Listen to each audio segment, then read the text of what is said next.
Salam Bapak Ibu Saudara yang dikasihi oleh Tuhan, kembali lagi di Studi Kristen. Pada kesempatan ini, terima kasih buat kita semua yang sudah mendukung perkembangan channel ini dengan cara subscribe, komen, dan share.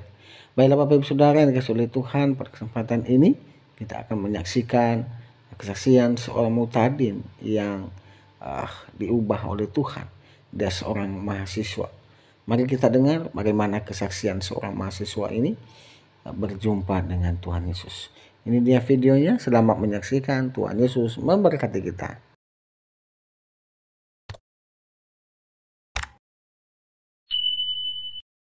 Udah datang sama bapak saya, kamu nyanyi apa itu? Itu lagunya orang Kristen, kita orang Islam, kamu nggak boleh nyanyi. Kamu boleh dengar, tapi kamu nggak boleh nyanyikan. Udah sejak saat itu saya nggak berani lagi. Jadi kalau saya mau nyanyi, saya nyanyi dalam hati aja. Nah mungkin karena bapak saya ini melihat saya ini sudah ke situ ya, ke arah-arah situ, ke senang dengar kalau tante nyanyi, saya ke sana lagi dengar gitu. Akhirnya saya disuruh pergi ngaji. Seperti ngaji lah. Tapi enggak lama saya ngaji itu Bapak dipindahkan ke Toraja tahun 73. Waktu itu umur saya 8 tahun. Bisa geser ke kiri, Bu? Geser ke kiri. Kiri ya? Oke, lanjut, Bu. Ya? Ya, silakan. Jadi sampai di Toraja itu kami Bapak kan pegawai negeri, jadi dapat rumah dinas. Rumah dinasnya itu di pinggir kolam. Di atas kolam itu ada gereja Sion. Itu cantik banget gerejanya di atas. Saya suka minta izin sama bapak saya, sama mama saya mau ke atas main-main. Saya mau ke atas main-main karena di sana indah main-mainnya. Saya dikasih izin. Padahal itu alasan saya. Alasan saya ke atas itu untuk mendengar orang nyanyi, untuk melihat anak sekolah minggu yang cantik-cantik. Nah, singkat cerita, cuma 1,5 tahun bapak saya di Toraja dipindahkan lagi ke Selayar. Nah, Selayar ini adalah asal bapak saya, oma saya, datuk saya perempuan, mamanya bapak saya itu berasal dari Selayar. Jadi ceritanya ini kita pulang kampung nih ke Selayar, kampungnya papa. Nah, sampai di sana ekspektasi saya ini kampung Islam kan, tapi ternyata tidak. Di sana juga ada orang Kristen. Nah, di sana itu waktu itu saya umur kelas 4 SD tahun 74. Nah, sampai di sana saya teman yang pertama sekali saya kenal adalah bernama Yofi. Yofi ini orang Timor dan dia beragama Katolik. Keluarganya beragama Katolik. Nggak tahu kenapa saya senang bergaul dengan keluarga ini, karena kalau saya ke rumahnya, kakaknya itu bermain gitar, nyanyi, terus kadang-kadang lagu dunia, kadang-kadang lagu rohani. Nah, setiap saya dengar lagu rohani, hati saya tenang banget. Saya tidak tahu kenapa, dan seperti saya saksikan di Pak Yusuf, di kemudian hari saya tahu bahwa Tuhan sudah memilih saya sejak dalam rahim ibu. Jadi singkat cerita, karena saya suka dengar lagu rohani, saya kadang stikem, Pak, sembunyi-sembunyi menyanyi lagu rohani. Bapak saya mungkin lihat lagi, melihat, wah ini anak ini ada tanda-tanda mau masuk Kristen ini. Dipanggillah satu ustaz, namanya Ustaz Burhanuddin, untuk mendidik kami menjadi Islam yang benar, mengajar mengaji, mengajar apa itu Islam, bagaimana kita mencintai Islam. Nah, dari hasil pengajaran Ustaz Burhanuddin ini, saya di situ, waktu itu saya, karena lama ya, Pak Ustaz Burhanuddin ini lama mengajar kami, saya sampai SMP kelas 1, sekitar itu, saya sudah putuskan, oke, sekarang saya mau mendalami agama saya mau cari jati diri saya mau harus menentukan agama saya, dan saya harus menekuni agama saya. Saya sudah berjanji saat itu, akhirnya saya mencari-cari informasi lah tentang agama Islam ya. Saat itu literatur itu masih sangat minim sekali. Lagian di Selayar belum ada perpustakaan saat itu. Ini tahun 77 ya, saya kelas 1 SMP. Saya tuh saking hausnya mau mencari mencari apa itu Islam, majalah yang surat kabar yang robek pun kalau ada saya lihat ininya, ada acara berbau-bau agama, saya baca gitu. Ya, tapi karena gimana ya, keterbatas. Selayar itu adalah daerah kepulauan yang di ujung Sulawesi, dan saat itu transportasi dari Makassar ke Selayar itu sangat minim ya, cuman ada kapal laut, dan itu pun kapal laut tidak setiap hari jalan. Jadi kami itu tidak mendapat berita. Lagian televisi waktu itu juga belum banyak yang mempunyai televisi. Kami sendiri pun juga kayaknya lama baru kami dapat televisi di rumah. Dulu saya sering nonton di tetangga. Nah, singkat cerita, kira-kira tahun ya 78, 79, bapak saya dipindahkan lagi ke Palopo. Di saat saya mau mendalami Islam saya, ya terus terang aja di keluarga saya itu, bapak saya tidak terlalu mengajar kami tentang sholat, tentang Islam. Saya sendiri yang mencari, saya rindu mengenal Tuhanku. Saya mau mencari Tuhanku itu siapa yang menjaga hidup saya, siapa yang mengizinkan saya hidup. Saya rindu mencari Tuhan. Bapak saya itu tidak terlalu mengajar saya tentang keagamaan. Jadi kalau dia mau ini, dia hanya suruh orang lain mengajar kami. Nah, bapak dipindahkan ke Palopo, saya tidak mau ikut. Saya bilang, tanggung saya waktu itu sudah mau naik kelas 3 SMP, tanggung saya di sini aja, Ma. Saya bilang sama mama, saya di sini aja karena sudah tanggung. Akhirnya mama dan papa setuju saya tinggal di Selayar. Dan saya dititipkan ke keluarga orang Toraja, namanya Om Daniel dan Tante Marta. Ya, orang Toraja berarti Kristen ya. Tidak semua orang Toraja Kristen, tapi keluarga ini Kristen. Dengar lagi saya lagu-lagu. Kemanapun saya pergi, saya selalu mendapatkan orang Kristen. Dengar lagi saya lagu-lagu rohani. Tapi setiap saya mendengar, hati saya tenang kalau dengar lagu rohani. Saya tepis, saya pergi ke kamar saya. Waktu itu saya tidak punya Al-Quran ya. Di kesaksian Pak Yusuf Mandubulu saya lihat ada satu komentar, kok enggak ada, masa tidak ada Al-Quran sih waktu itu. Yang memang benar, saya tidak punya Al-Quran saat itu. Saya tidak punya Al-Quran. Dan saya masuk di kamar, saya itu mencari sendiri kebenaran apa itu. Kebenaran tentang Islam itu seperti apa. Jadi singkat cerita, setelah dari Tante Marta ini saya tamat SMP. Harusnya saya ke Palopo ikut orang tua, tapi saya memutuskan untuk mengikut tante saya di Pinrang. Karena tante saya itu saudara bungsu bapak saya. Kebetulan suami beliau adalah kepala sekolah.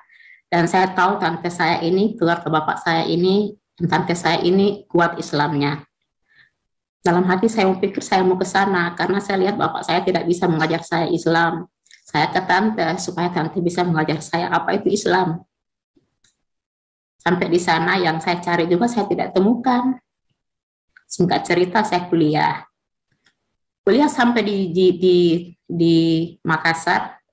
Waktu itu namanya Ujung Pandangnya karena di daerah tidak ada universitas. Jadi saya harus ke ibu kota provinsi untuk melanjutkan kuliah. Sampai di sana karena kami tidak punya uang, ya bapak saya itu pejabat tapi tidak menyalahgunakan jabatannya untuk memperkaya diri. Saya sampai di sana itu saya tidak punya uang untuk kontrak untuk apa. Jadi saya harus nunut di rumah oma. Rumah oma itu keluarga mama itu pastikan Kristen. Saya tinggal di rumah oma situ, dengar lagi lagu-lagu rohani. Apalagi rumah oma itu dekat dengan gereja. Setiap hari saya dengar orang karena di keluarga itu juga ada sepupu saya yang nginap yang juga orang kuliah. Saya lihat Alkitab berceceran di mana-mana. Dengarlah orang nyanyi, kadang mereka kebaktian, dengar lagi nyanyi. Terus kalau hari Minggu itu lihat lagi orang ke gereja. Hati saya tenang, senang kalau lihat orang Kristen, tapi lihat Alkitab, pingin baca itu Alkitab, pingin baca ini kenapa ya orang Kristen percaya sama 3 Tuhan. Ya waktu itu ya, pikiran saya itu Saya disuntik oleh seseorang bahwa orang Kristen itu 3 Tuhannya. Kenapa ya orang Kristen mau pingin rasanya baca Alkitab, tapi saya tidak berani pegang itu Alkitab. Di rumah Oma itu berceceran Alkitab di mana-mana. Tapi saya tidak berani pegang itu Alkitab karena saya pernah diajar juga oleh satu orang, tidak boleh kau sentuh itu, haram itu. Dan tidak boleh kau baca itu, apalagi baca, sentuh aja tidak boleh, apalagi mau dibaca. Ya udah, jadi ketidaktahuan saya akan Kristen itu membuat saya itu jadi bukan benci sih, tapi kasihan melihat orang Kristen yang tidak mengenal Tuhan yang sesungguhnya. Itu menurut saya saat itu. Singkat cerita, karena saya tidak punya uang, saya tidak mau tinggal di situ ya. Sebenarnya dalam hati saya tidak mau tinggal di sini karena ini rumahnya orang kafir. Saya sayang umat saya, tapi saya anggap dia kafir. Akhirnya saya minta sama mama saya untuk disewakan pos ya, sewakan 1 kamar untuk saya tempati kuliah. Tapi mama tidak punya uang. Nah, waktu itu pas papa pensiun, saya minta lowong pensiunnya papa, saya dikasih lowong pensiunnya papa. Tapi jalan-jalan Tuhan, uang pensiun itu pun yang dikasih ke saya habis. Karena waktu itu bapak sakit dan dia perlu obat. Setiap mama suruh saya pergi obat, uang saya lagi saya pakai, uang yang dikasih saya untuk ngontrak rumah, untuk ngontrak kamar, saya pakai untuk menebus obatnya papa. Ya, obat papa waktu itu punya kartu kuning dari pegawai negeri kan, tapi ada obat khusus yang tidak di cover oleh kartu kuning tersebut. Singkat cerita, enggak jadilah saya kontrak rumah, saya nginap di rumahnya Oma di situ. Nah, Oma itu punya anak wanita namanya Tante Milka. Waktu saat itu beliau melahirkan dan saya diminta tolong untuk sesekali jaga adik. Saya jagalah adik. Di situ timbul niatku, mungkin dengan bayi ini saya bisa pakai alat untuk memperkenalkan Islam kepada keluarganya Oma. Saya persiapkan ini bayi, saya mau suntik dengan iman Islam supaya kelak dia akan menjadi pembawa amanah. Waktu itu saya itu pembawa amanah, pembawa hidayah untuk keluarga ini. Adik saya itu setiap, maaf ya kalau saya ingat, adik saya itu setiap maghrib saya bawa ke depan televisi. Adik sepupu ini bayi, saya bawa, saya perdengarkan suara azan. Karena saya ingat waktu adik saya lahir, bapak saya itu sering mendengar mengumandangkan azan di telinga adik saya. Jadi saya bawa ini adik saya, kasih dengar, saya mau supaya adik saya ini dari kecil dengar suara azan, supaya dia ada kerinduan untuk mengetahui Islam. Saya harap saya bisa bersama adik saya sampai 5 tahun, adik sepupu saya, supaya saya bisa suntik Islam, tapi belum 5 tahun adik saya sudah pindah mengikut bapaknya karena suami tante ini kerja di Bone. Jadi tante ikut suaminya ke Bone. Saya lepas dari adik itu, adik pindah ke Bone juga. Setelah adik pergi, saya bilang sama Oma, saya mau jalan-jalan ke tante yang satu. Di tante yang satu itu mereka sering putar film silat. Saya tertarik melihat film silat itu berseri kan. Akhirnya saya tinggallah di situ, karena kadang diputar juga tengah malam. Ya, dan kalau kita tidak melihat satu seri, kita akan ketinggalan cerita. Saya tinggallah di rumah tante itu. Nah, di rumah tante ini, siang malam mereka berdoa. Tante ini adalah keluarga yang sudah lahir baru, sudah sungguh-sungguh mengasihi Tuhan. Tuhannya mereka saat itu, bukan Tuhanku saat itu ya, Tuhannya mereka. Pagi berdoa, malam berdoa. Pendeknya, puji-pujian, lagu-lagu yang ada di situ tidak ada lagu-lagu dunia. Setiap memutar kaset, itu kaset ya, setiap kaset yang diputar di situ selalu lagu rohani, tidak ada lagu dunia. Nah, karena memang hobi saya nyanyi, akhirnya banyaklah lagu rohani yang saya tahu, khususnya lagu-lagu dari Lex Trio saat itu ya, lagu-lagu rohani dari Lex Trio. Singkat cerita, di satu hari ada seorang hamba Tuhan yang datang di rumahnya tante. Dia namanya Pak John Ambalenggi, orang Toraja, dan saya melihat ini om saya, karena saya suka kalau melihat orang Toraja yang berbahasa Toraja, saya langsung menganggap itu keluarga saya. Pak John ini memperkenalkan Injil kepada saya, bertanya tentang iman saya. Dia tanya, kamu sudah pernah dengar tentang Yesus? Sudah pernah, Pak. Di sini kan setiap hari orang sebut nama Yesus, mungkin 1000 kali disebut nama Yesus di rumah ini setiap hari. Setiap hari saya dengar. Terus dia bilang, kamu tidak percaya sama Yesus? Percaya, tapi sebagai nabi, bukan sebagai Tuhan. Terus dia bilang, berarti kau tidak setuju dengan Tritunggal ya? Tidak setuju, Pak. Kami itu orang Islam, kami punya Tuhan cuma satu, tidak 3. Nah, Pak John Ambalenggi bilang, kamu cuma salah pengertian, kami juga punya Tuhan cuma satu. Nah, akhirnya saya diinjili, tapi masuk kanan keluar kiri, masuk kanan keluar kiri.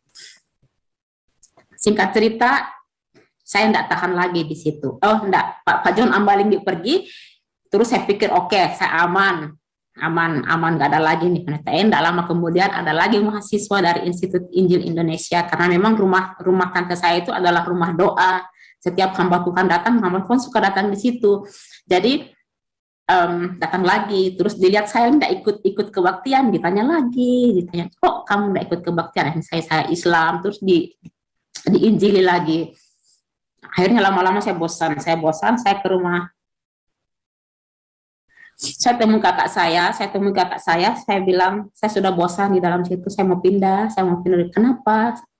Kau diapain? Saya bilang, saya sudah bosan diinjili. Akhirnya kakak saya itu bilang, ya kebetulan ada rumah dato, rumah nenek dari keluarga bapak. Dato itu mau dipindah tugaskan ke Selayar, rumahnya akan kosong, mungkin kau bisa tinggal di sana. Akhirnya saya ke sana, ke rumah dato. Ya alhamdulillah, menurut saya waktu itu saya bilang alhamdulillah, saya diterima di rumah dato, boleh tinggal di sana. Jadi tinggallah saya dengan tante dan om-om yang masih muda, karena dato saya ini sebenarnya dia adalah paman dari papa saya, anak-anak mereka. Saya pikir saya udah bebas dari kejaran orang Kristen. Ternyata di samping rumah dato itu ada juga satu mahasiswa teologi, orang Toraja lagi.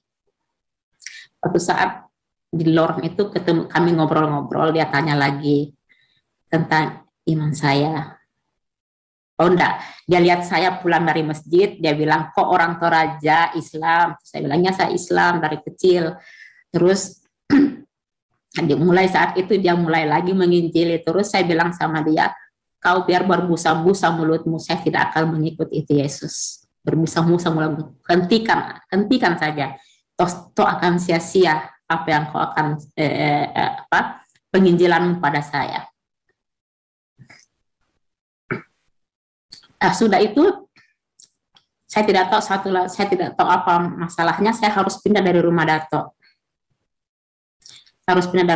Saya tidak punya uang untuk ngontrak, saya tidak punya apa. Akhirnya saya ke rumah saudara mama saya. Saudara mama saya itu tinggal di rumah sakit Pelamonia. Itu bukan rumah sakit, asrama rumah sakit Pelamonia. Tante saya itu seorang suster, seorang perawat. Ya tinggal di situ. Saya pikir saya tidak mau kembali lagi ke tante yang satu, yang ke anaknya Oma ini, karena saya pikir di sana banyak hamba-hamba Tuhan, di sana banyak orang Kristen. Saya mau ke rumah tante. Saya pikir tante saya ini di asrama ini, tante saya kan tinggal sendirian. Saya pikir waktu itu tinggal sendirian, adalah sepupu tinggal sama tante. Tapi saya pikir Kristennya mereka itu Kristen yang hanya untuk hari Minggu ke gereja. Tapi ternyata saya salah. Setelah saya sampai di sana, tante saya ini juga sudah lahir baru, sudah bertobat, dan siang malam juga memuji Tuhan. Apa boleh buat, saya harus tinggal di situ. Saya tidak punya tempat lain untuk pergi ya, tidak bisa lari lagi. Akhirnya saya tinggal lagi di situ, dan disinilah saya pertama kali mengalami namanya dilema dalam keimanan saya.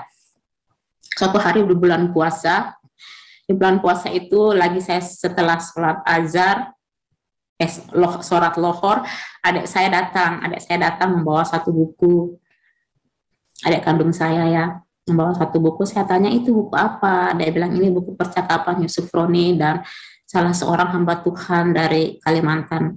Nah, di kesaksian Yusuf Roni saya tahu bahwa hamba Tuhan yang dimaksud ini adalah Pak Amran Amri. Terus saya bilang sama adik saya itu, kamu jangan baca itu buku, karena nanti kita bisa jadi masuk Kristen kalau kita baca itu buku. Karena saya tahu Yusuf Roni itu adalah seorang murtad, ya, seorang yang murtad waktu itu. Nama beliau itu sangat beken, sangat terkenal banget tahun 86-nya. Saya bertobat tahun 86. Jadi akhirnya adik saya bilang sama saya, saya tidak akan baca, cuma saya tidak enak karena saya dikasih sama sepupu, jadi saya bawa. Nah, adik saya itu tidur. Di situ saya pergi lagi sholat azhar. Sudah azhar ini, habis bincang-bincang sama adik harus sholat azhar lagi. Habis azhar, saya itu nyushir, orang sini bilangnya ingin tahu apa sih itu isinya, kenapa Yusuf Roni masuk Kristen, ya, tega kok meninggalkan Allah gitu. Apa sih? Kenapa dia mau menjadi orang kafir? Saya bacalah itu buku. Nah, dalam buku itu Yusuf Roni menjelaskan bahwa yang akan menjadi hakim di kemudian hari adalah Nabi Isa. Nah, saat sekarang orang sudah mengetahui ya bahwa yang Isa yang di Al-Quran bukanlah Yesus yang di Alkitab, tapi saat itu yang saya tahu Nabi Isa itu adalah Yesus yang di Kristen. Jadi saya langsung berpikir, kalau Nabi Isa yang jadi hakim nanti, berarti yang menimbang amal perbuatan saya itu Nabi Isa dong. Nabi Isa nanti akan tanya-tanya saya. Nabi Isa yang akan menentukan, ya hakim, dia akan menentukan saya mau masuk surga atau saya mau masuk neraka. Dia akan menentukan. Nah, di situ, saya ini orang Islam yang pernah mendengar sesuatu, katanya kalau kita meninggal 40 hari setelah para pengantar jenazah pulang ke rumahnya, 40 langkah pengantar jenazah pulang meninggalkan kita, itu malaikat akan datang ke kita dan akan menanyai kita, dan yang akan menjawab semuanya itu adalah amal perbuatan kita. Dan kalau kita tidak bisa menjawab, malaikat kita akan disiksa di kubur. Ini belum hari penghakiman, kita sudah disiksa di kubur. Saya waktu itu ketakutan, saudara, takut sekali yang namanya mati. Kalau ada orang cerita mati, saya takut. Dosa saya banyak nggak? Amal saya banyak nggak? Saya tidak punya, meskipun saya berbuat baik saat itu, tapi saya berusaha berbuat baik, tapi saya tidak pernah meyakini bahwa perbuatan baik saya itu sudah cukup untuk menyelamatkan saya. Saya berusaha berbuat baik, karena kami di Islam diajar untuk berbuat baik. Dan akhirnya saya pendeknya berusaha yang namanya yang jahat-jahat itu saya jauhi, dan itu alasan saya kenapa saya tidak mau ikut ke Palopo saat itu, karena saya dengar di Palopo itu anak remaja bebas. Saya tidak mau ikut keluarga saya. Di samping memang saya tidak suka di Palopo karena banyak orang Kristen, saya memang juga suka dengar anak di Palopo itu anak mudanya itu bebas. Saya takut berbuat dosa, saya takut terpengaruh oleh dosa. Saya itu berbuat baik, mengejar amal. Dan untuk menambah amal saya itu, di samping saya melakukan kebajikan, saya itu sholat. Saya itu rajin sholat, bahkan saya sering sholat sunat untuk menambah amal saya. Dan kalau ada masjid, saya lebih sering ke masjid, karena menurut yang saya dengar saat itu, kalau kita berdoa di masjid, amalnya lebih banyak daripada kita berdoa di rumah. Ya sampai mana cerita saya tadi? Oh ya, di rumah tante ini ya sudah gitu. Jadi setelah saya baca itu Pak Yusuf Roni punya buku, saya ingin tahu benar enggak ini Pak Yusuf Roni. Nah, saya enggak punya Al-Quran, saudara, saya enggak punya Al-Quran, tapi suster perawat yang di sebelah kamar tante saya itu orang Bima, beliau punya Al-Quran dan terjemahannya. Saat itu Al-Quran sudah punya terjemahannya. Saya pergi ke sana lah, saya pinjam dan saya dikasih pinjam, tapi tidak boleh lama karena kakak itu juga mau baca. Jadi dia bilang, kamu habis maghrib, habis buka puasa, kamu balikin ya dek. Ya saya balikin kak, karena ya memang kita orang Islam ya, kalau bulan puasa itu harus sebanyak-banyaknya membaca ayat suci Al-Quran untuk menambah amal. Karena menurut kepercayaan orang Islam, menurut kepercayaan saya saat itu ya, setan diikat kalau bulan Ramadan. Setannya tidak bisa lepas, diikat. Jadi kita bisa sebanyak-banyaknya berbuat amal. Itu yang saya tahu saat itu ya, saya tidak tahu kalau dari Islam lain. Itu yang saya pelajari saat itu. Nah, setelah saya baca itu, saya dapatkan bahwa apa yang Pak Yusuf Roni bilang benar bahwa Nabi Isa yang akan menjadi hakim di kemudian hari. Terus mulai timbul rasa bimbang di hati saya. Saya tepis, ini setan. Tapi kalau setan kok ada tertulis di Al-Qur'annya? Saya tepis, enggak. Nah, singkat cerita, saya dipanggil ke tante yang tempat yang sering ada persekutuan doa yang saya pernah tinggal di rumahnya dulu. Suatu saat memanggil saya lagi karena ada hamba Tuhan yang mau mengadakan perpisahan. Saya masuk lagi lah di sana ya. Seperti biasa tugas saya itu membuat teh, membuat kopi, mengatur kue.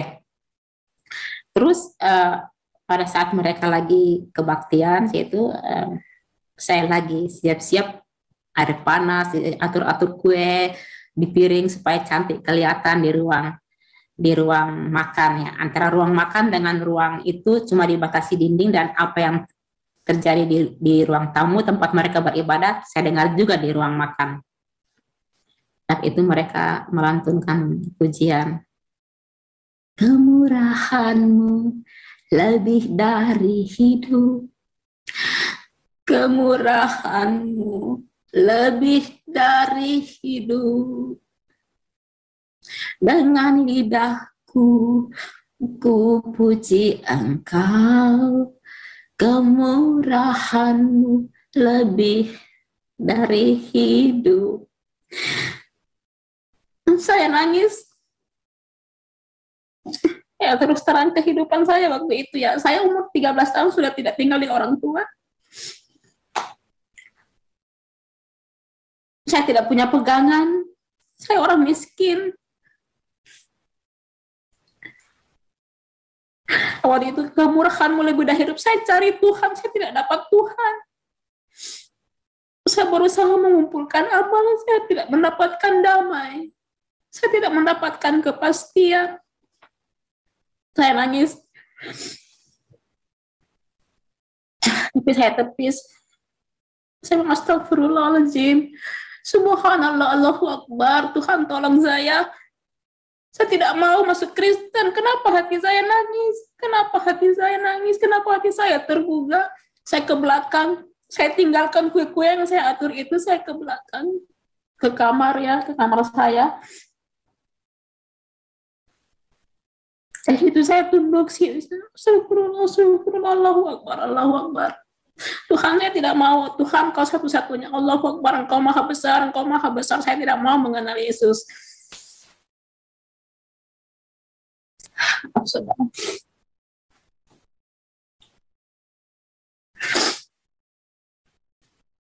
Setelah itu, malam itu saya bilang sama tante, saya mau kembali.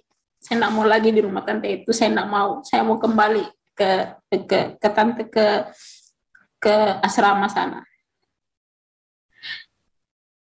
Tapi hati saya sudah tidak tenang, kebimbangan sudah ada. Ya Tuhan, gimana? Saya ambil lagi bukunya Yusuf Roni, saya baca lagi. Saat itu masih ada itu buku. Saya baca lagi. Saya pinjam lagi Al-Qur'annya kakak yang di sebelah. Saya mengaji.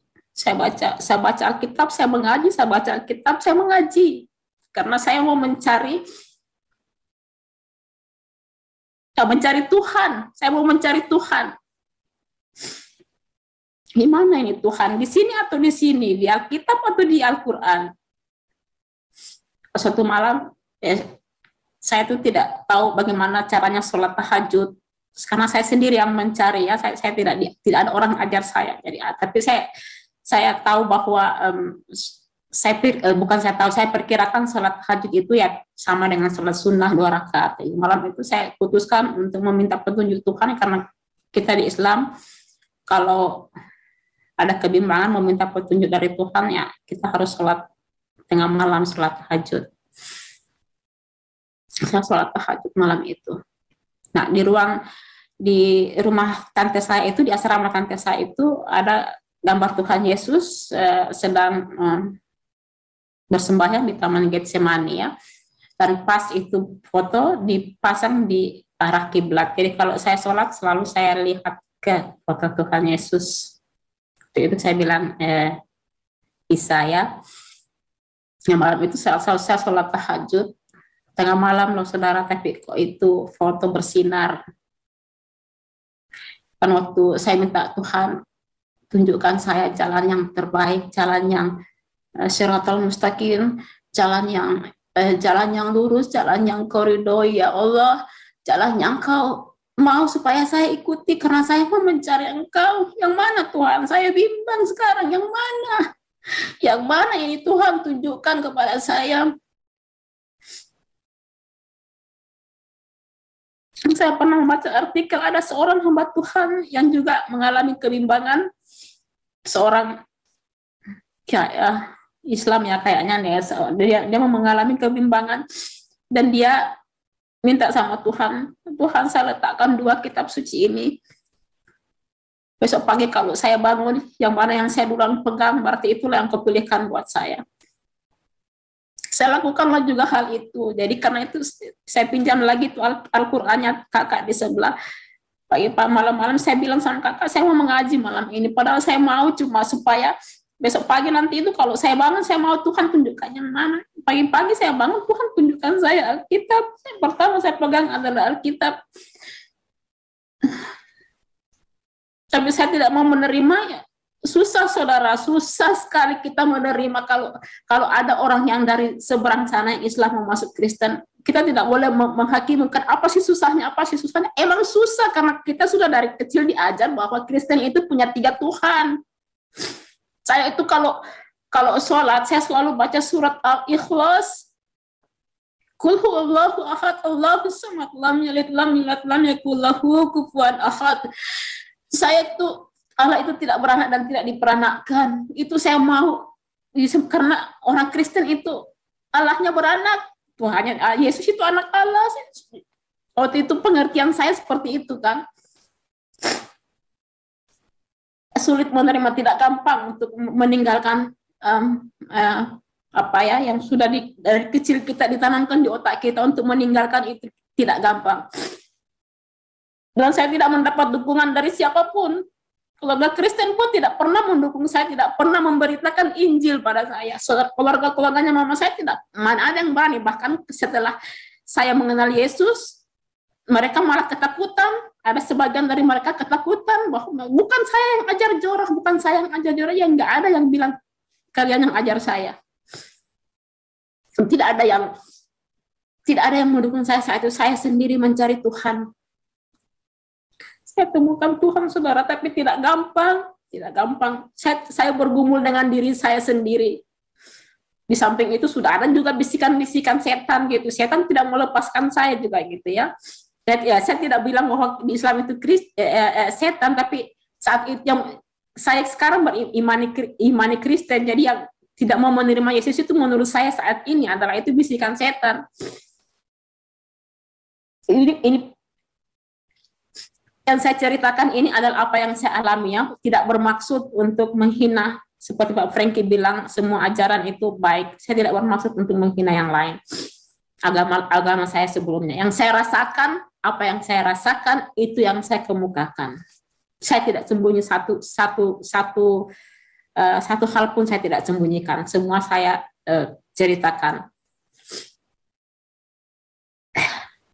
Singkat cerita, saudara, setelah saya bangun itu saya pegang Alkitab, saya tidak langsung saya langsung astagfirullah, saya tolak itu, saya tolak terus saya tidak mau lagi.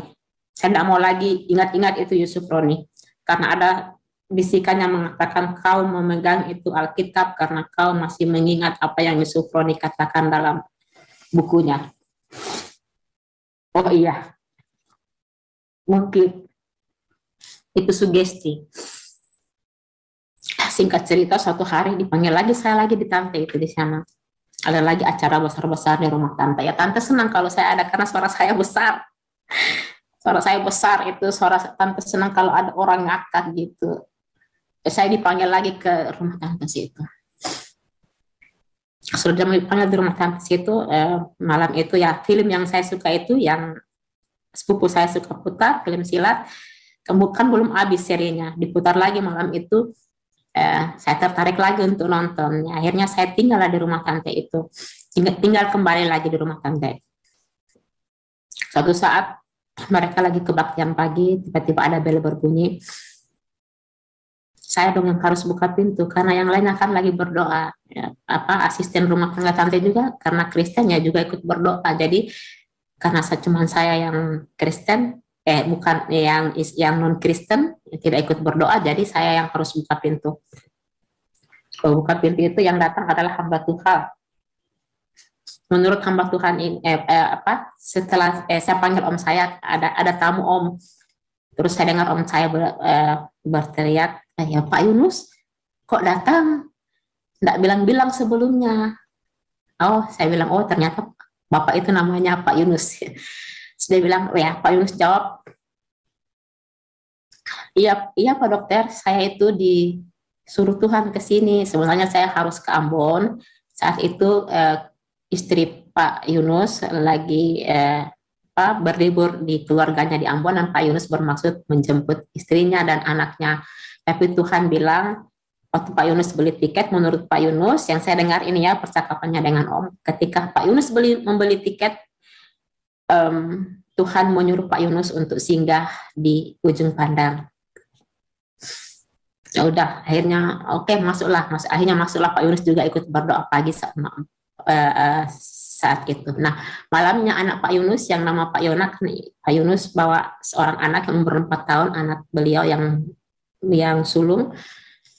Malamnya itu namanya Adik Yona ini muntah-muntah, terus mengeluarkan juga sambil muntah mengeluarkan juga kotoran yang berair. Diare ceritanya. 2 hari Pak Yunus itu perubahan Adik Yona, Pak Yona tidak berubah, malah makin parah. Nah, di hari kedua itu saya dengar Om bilang sama Pak Yunus ini, saya udah periksa semuanya ke Adik Yunus, kami tidak mendapatkan apa-apa. Om saya ini, dia seorang dokter, dia minta supaya Adik Yona dibawa aja ke rumah sakit supaya diinfus. Tapi Pak Yunus menolak. Pak Yunus bilang, tidak apa-apa dokter, saya tahu ini adalah pekerjaan setan. Ada pekerjaan Tuhan yang besar yang akan dihalangi oleh setan. Saya bilang, orang Kristen memang gila. Sudah percaya 3 Tuhan, bilang lagi setan bisa menghalangi pekerjaan Tuhan. Saya tidak tahu istilah-istilah Kristen saat itu ya teman. Singkat cerita, sudah 2 hari, hari ketiga Pak Yunus di sana, saya lagi nyapu-nyapu di belakang, terus saya dipanggil,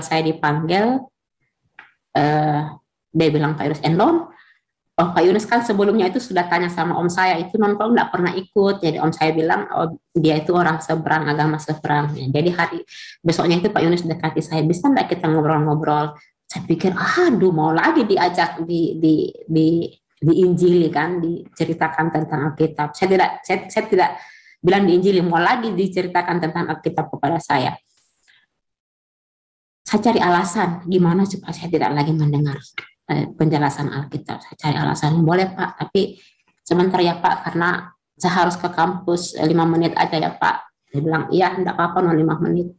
Udahlah, saya mandi dulu. Saya mandi habis di kamar mandi itu selama-lama, saudara, selama-lama.